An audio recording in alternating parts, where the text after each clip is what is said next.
할렐루야. 이 시간에는 골로새서 3장 1절부터 25절의 내용으로 하늘의 것을 사모하라라는 주제를 가지고 함께 은혜를 나누도록 하겠습니다. 골로새서 3장에서는 위의 것을 찾으라라고 권면하고 있는 내용입니다. 첫 번째 땅의 것과 하늘의 것을 언급하고 있는데 이는 육적인 것과 영적인 것을 가리킵니다. 골로새서 3장 1절부터 4절 내용을 보면은 그러므로 너희가 그리스도와 함께 다시 살리심을 받았으면 위의 것을 찾으라. 거기는 그리스도께서 하나님 우편에 앉아 계시느니라. 위의 것을 생각하고 땅의 것을 생각하지 말라. 이는 너희가 죽었고 너희 생명이 그리스도와 함께 하나님 안에 감추어졌습니다. 우리 생명이신 그리스도께서 나타나실 그때에 너희도 그와 함께 영광 중에 나타나리라.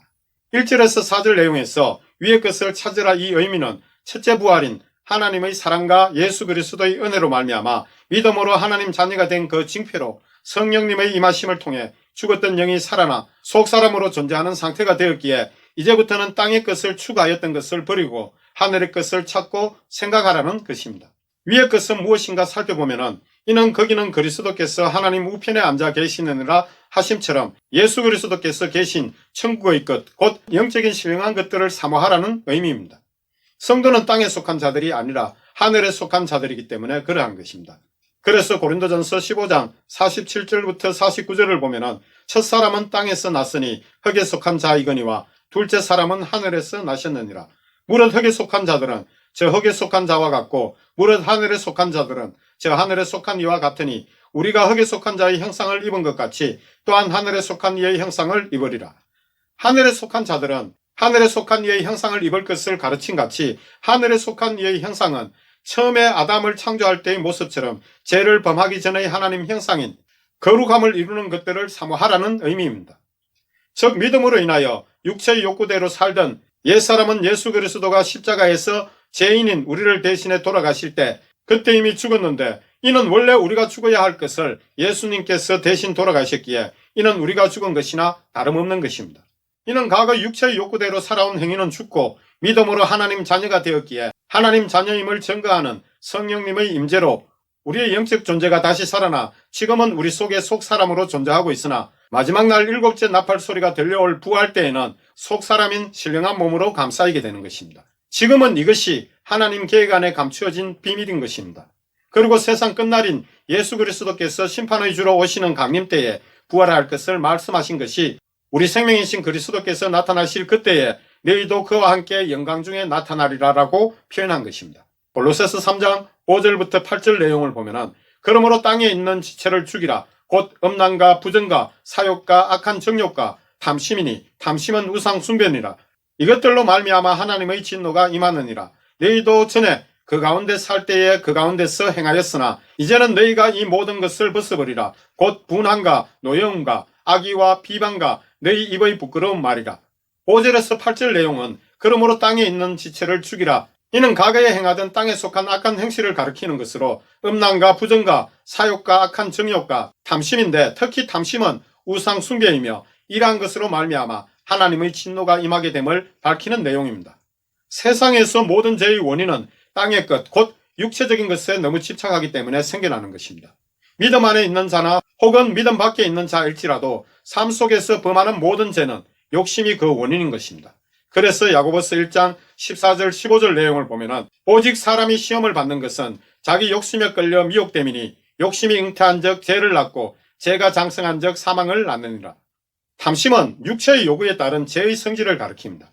이는 아담이 지은 원죄로 생겨난 것이며 그 원죄의 형상이 육체의 모습입니다.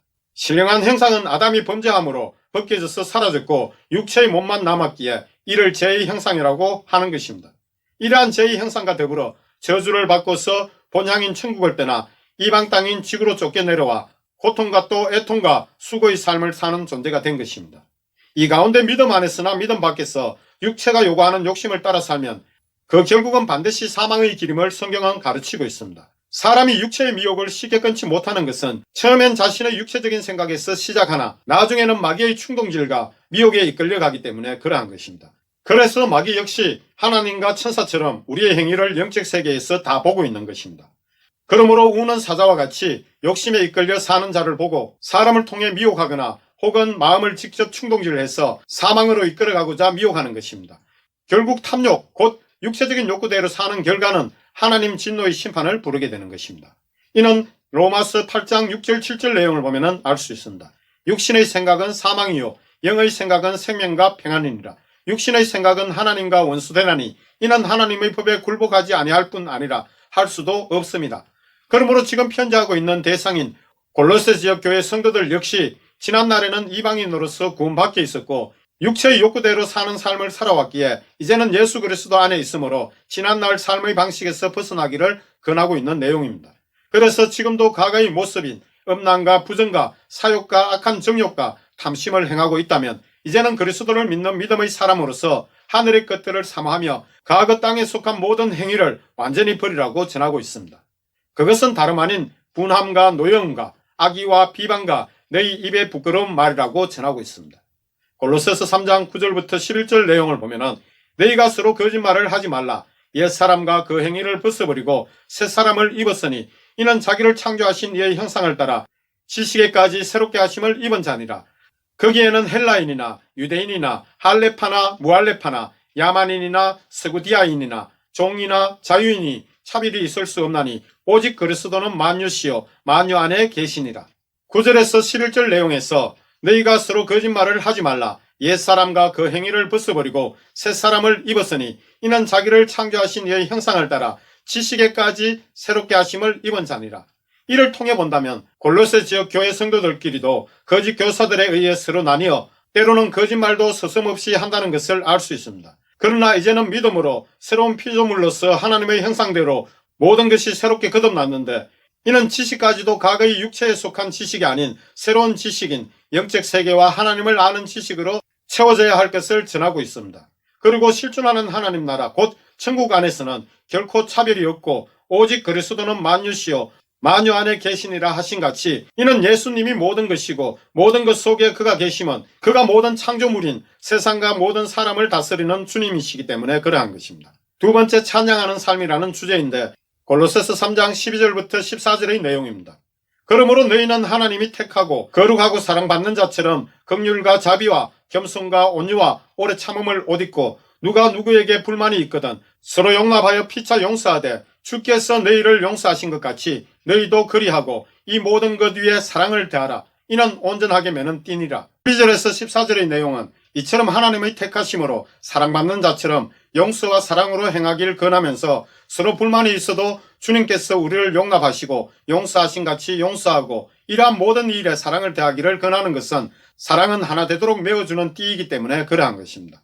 골로새서 3장 15절부터 17절 내용을 보면은 그리스도의 평강이 너희 마음을 주장하게 하라. 너희는 평강을 위하여 한 몸으로 부르심을 받았나니 너희는 또한 감사하는 자가 되라. 그리스도의 말씀이 너희 속에 풍성히 가하여 모든 지혜로 피차 가르치며 건면하고 시와 찬송과 신령한 노래를 부르며 감사하는 마음으로 하나님을 찬양하고 또 무엇을 하든지 말에나 일에나 다 주 예수의 이름으로 하고 그를 힘입어 하나님 아버지께 감사하라. 15절부터 17절의 내용은 이는 주님께서 주시는 평강을 마귀의 역사에 따른 다툼이나 시기 질투 분쟁 등으로 인하여 빼앗기지 말 것과 항상 평안한 마음을 유지하여 성도들 사이에 서로 화평할 것을 당부하고 있는 내용입니다. 그리고 하나님을 아는 지혜로 서로 가르치고 건면하면서 시는 구약 시편의 기도 및 찬송시를 암송하며 찬송은 삼위일체 하나님께 영광을 드리는 영광송을 가리키며 신령한 노래는 그 외 성도들을 향한 찬송, 복음송 등으로 노래하며 모든 일에 주 예수 그리스도의 이름으로 하고 하나님께 감사하는 삶을 살 것을 권하고 있습니다. 세 번째 질서와 제도에 따른 순종의 삶을 건면하는 내용으로 골로새서 3장 18절부터 21절 내용을 보면은 아내들아 남편에게 복종하라. 이는 주 안에서 마땅하니라. 남편들아 아내를 사랑하며 괴롭게 하지 말라. 자녀들아 모든 일에 부모에 순종하라. 이는 주 안에서 기쁘게 하는 것이니라. 아비들아 너희 자녀를 노엽게 하지 말지니 낙심할까 함이라. 18절에서 21절의 이 내용은 에베소서에서 가르치는 교훈과 같이 부부지간이나 부모 자녀간에 모두 가정의 질서에 따라 순종과 복종과 사랑으로 서로를 괴롭게 하거나 노엽게 하지 말 것을 교훈하는 내용입니다. 골로새서 3장 22절부터 25절 내용을 보면은 종들아 모든 일에 육신의 상전에게 순종하되 사람을 기쁘게 하는 자와 같이 눈가림만 하지 말고 오직 주를 두려워하여 성실한 마음으로 하라. 무슨 일을 하든지 마음을 다하여 주께 하듯 하고 사람에게 하듯 하지 말라. 이는 기업의 상을 주께 받을 줄 아나니 너희는 주 그리스도를 섬기느니라. 불의를 행하는 자는 불의의 보응을 받으리니 주는 사람을 외모로 취하심이 없느니라. 22절에서 25절의 이 내용은 세상의 모든 사회 질서와 제도에 따라 상하 간에도 순리와 공의를 따라 복종하되 사람을 기쁘게 하는, 곧 사람에게 아부하는 자처럼 눈가림으로 하지 말고 윗사람에게 하는 것도 주님께 하듯이 최선을 다하면서 모든 사람의 중심을 지켜보시는 주님을 두려워하는 마음과 성실한 마음으로 행할 것을 권하는 내용입니다. 이렇게 권하는 이유는 두 계명에서 알 수 있듯이 이웃사랑 역시 하나님 사랑하듯이 이웃사랑을 실천할 것을 가르치기 때문입니다. 마태복음 22장 37절에서 40절 내용을 보면 예수께서 이르시되 내 마음을 다하고 목숨을 다하고 뜻을 다하여 주 너희 하나님을 사랑하라 하셨으니 이것이 크고 첫째 되는 계명이요 둘째도 그와 같으니 내 이웃을 내 자신같이 사랑하라 하셨으니 이 두 계명이 온 율법과 선지자의 강령이니라. 이는 이웃사랑이 곧 주님을 사랑하는 것이기 때문입니다. 그래서 이는 기업의 상을 주께 받을 줄 아나니 너희는 주 그리스도를 섬기느니라. 곧 사람에게 하는 것이 주님께 하는 것이며 주님께서 이러한 것으로 상을 베푸시고자 예비하셨음을 전하는 내용입니다. 그러므로 마태복음 25장 35절 36절 내용을 보면 내가 줄일 때에 너희가 먹을 것을 주었고 목마를 때에 마시게 하였고 나그네 되었을 때에 영접하였고 헐벗었을 때에 옷을 입혔고 병들었을 때에 돌보았고 옥에 갇혔을 때에 와서 보았느니라. 이러함으로 불의를 행하는 자는 주님으로부터 불의를 보응받게 되며 11절에서 언급한 내용처럼 주님께서는 헬라인이나 유대인이나 할레파나 무할레파나 야만인이나 스구디아인이나 종이나 자유인이 차별이 있을 수 없나니 하신 같이 윗사람이라고 상을 더 주시고 아랫사람이라고 상을 덜 주시거나 하는 분이 아니시며 아무도 차별하지 않으시고 오직 행함의 중심을 보시고 공평하게 판단하시기에 주님께 하듯이 하라고 하셨고 주는 사람을 외모로 취하심이 없느니라라고 증언한 것입니다. 이로써 골로새서 3장을 마칩니다. 할렐루야.